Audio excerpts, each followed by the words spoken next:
Aribol po. Ako po pala si Nobeline Juno. Nagtatrabaho po sa call center. Taga Bacolod po. Dati ko na po alam yung meditation po.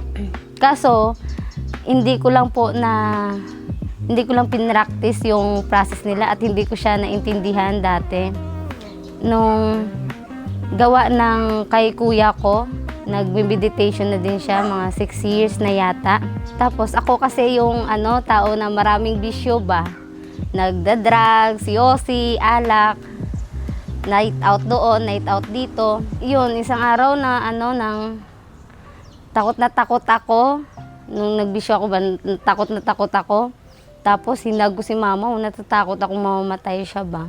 Grabe, na-depress ako, ganun, parang na ako, mababaliw ako ba.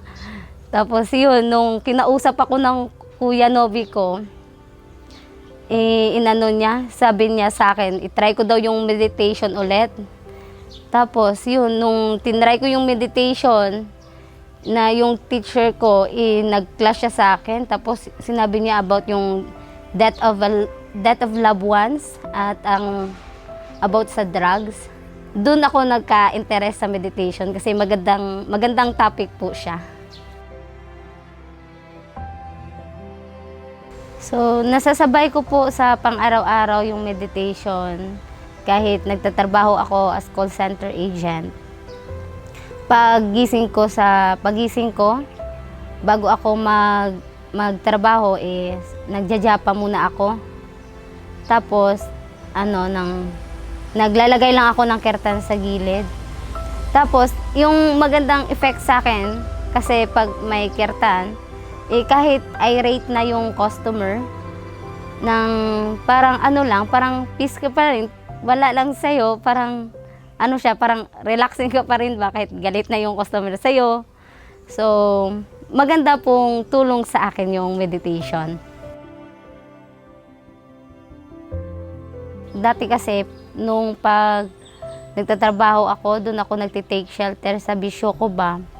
Pero nung nalaman ko yung meditation, gradually nawala siya. Kasi meron pwede palang palitan ng mas higher taste na hindi panandalian lamang na kasiyahan ba. Sabi nga nila, kung gusto mo maging masaya, kailangan mo lang malaman kung sino ka talaga. So, sino ba talaga tayo? Yung tanggalin natin yung bodily labels natin, yung age natin, yung position natin, at yung religion natin, nationality natin, tanggalin natin lahat yon. Sino ka ba talaga? So, para masatisfy mo yung soul, dito sa meditation, tinuturo yung japa at ang kirtan.